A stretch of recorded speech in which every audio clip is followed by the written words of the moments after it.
Hello all. So today we are going to learn about organic chemistry. Now, the first thing which comes up in our mind is what is organic chemistry? Yeah, we have learned about three types of chemistry, that is physical, organic and inorganic. So today we are going to enlighten our knowledge over organic chemistry. Now, organic. Organic means something what organic? What is this organic? Organic, in our today's lifestyle we are learning about organic means which is safe to eat, which is healthy and which is not being used with pesticides and other things. Is this the organic? No, this is not at all organic. Organic means the compounds which are being made of carbon and hydrogen. That is what we call hydrocarbons. But is this study that much simple? No. In the late 90s, we are unable to form any of the organic compounds in our laboratory. There was a scientist, Berzelius. Berzelius told us about a single thing, that organic compounds are somewhat related to a vital force. Vital force? What is this vital force? Vital force means the phenomena through which our bodies are working. We are working and we don't know. Someone is not driving us. We are working by our own. Our body is working by our own. Similarly, he told us that organic compounds are also being formed in nature. No one can make it. But yeah, Berzelius was proven wrong by a scientist, Höhler. In 1828, the first organic compound was formed in the chemistry lab, that is urea. Yes, the first compound urea was formed. How it is formed? We have considered ammonium cyanide, and whenever we are heating ammonium cyanide, we got urea.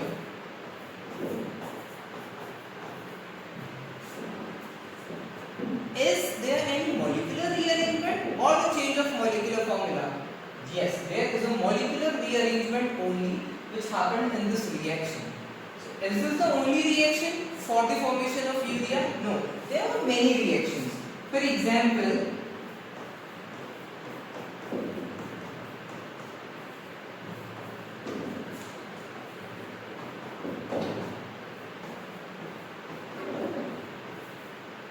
here also we can form that ammonium cyanide is formed, and this ammonium cyanide when heated it forms urea.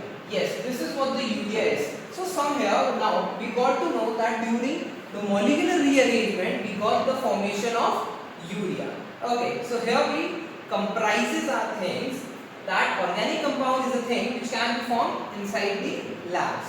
So is the only scientist was Höhler who got to know about this thing? No, there were many scientists who come across the same concept. First Höhler, after Höhler, one more scientist came across with this thing, and you have heard about his name, Colgate. Colgate gave us the formation of acetic acid. After that, Berthelot. Berthelot told us about the formation of methane. And later on, many scientists come across and they made many organic compounds in labs. Okay, now we have to learn about the definition of organic chemistry. So, what organic chemistry is? Organic chemistry moves around a single element, that is carbon. Yes, the compounds of carbon, they are considered under organic chemistry. Now, one more question comes up in our mind. The compound carbon dioxide, the compound CH4. Out of these two, which we are going to learn in organic chemistry? Are we going to learn about carbon dioxide or we are going to learn about methane? This is a crucial question. So, the answer of this question is we are going to learn about methane and its compound, its derivatives in organic chemistry. The next question comes up, why? Why we are going to learn about CH4?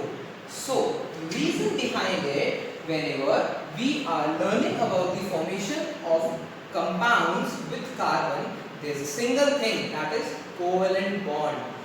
Now the question which comes up in our mind, that why we are going to learn about hydrocarbons. So the root reason behind organic thing is, the first property is catenation, and another property is isomerism.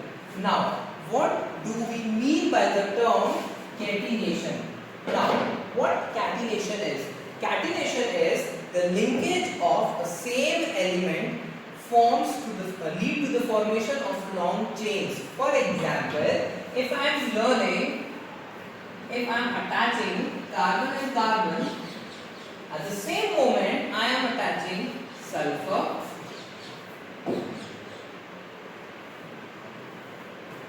at the same moment I am attaching silicon. Are they all same or they all are different? Yes, they all are different. Why they are different? Because of the formation of the bond energy. Yes, the bond energy in all of these three are different. As we got to know, the bond energy in carbon-carbon is somewhat 87. If I talk about the bond energies in silicon, it's around 83. If I talk about the bond energies in sulfur, it's nearly 54 kilocalories per mole.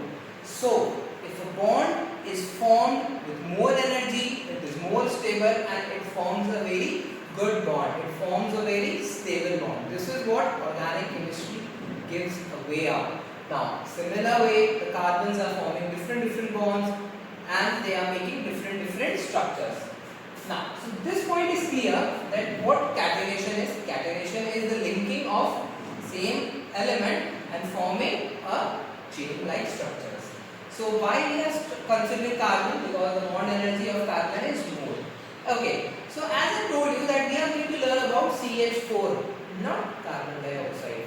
Similar way, whenever we will study about the bond formation or about the bond energy of carbon and hydrogen, it is nearly 97 kilocalories per mole. So here we can see that the hydrocarbon formation is very strong.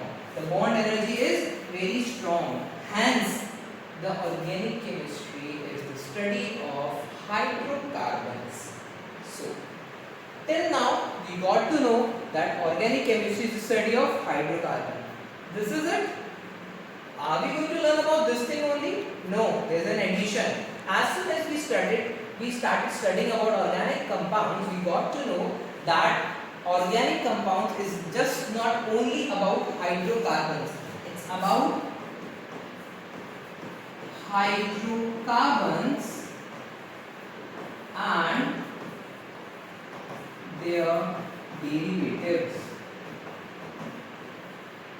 So now we come over the final definition of organic chemistry, that is, whenever we are going to learn about hydrocarbons and their derivatives, this is what we call organic chemistry, or this is what we call organic compounds.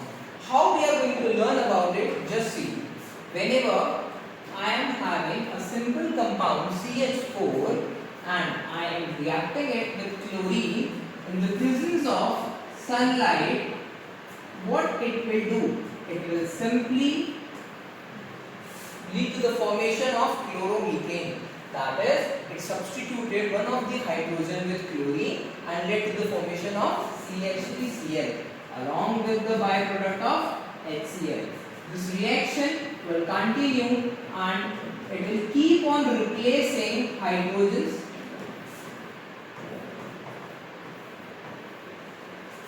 and the final product will be. So this whole thing tells us about the system which is going to be in the part of organic chemistry.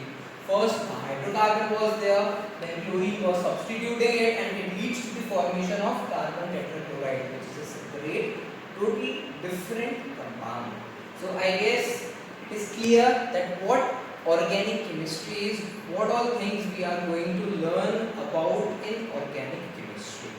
Okay, so this is what we call organic chemistry. Now,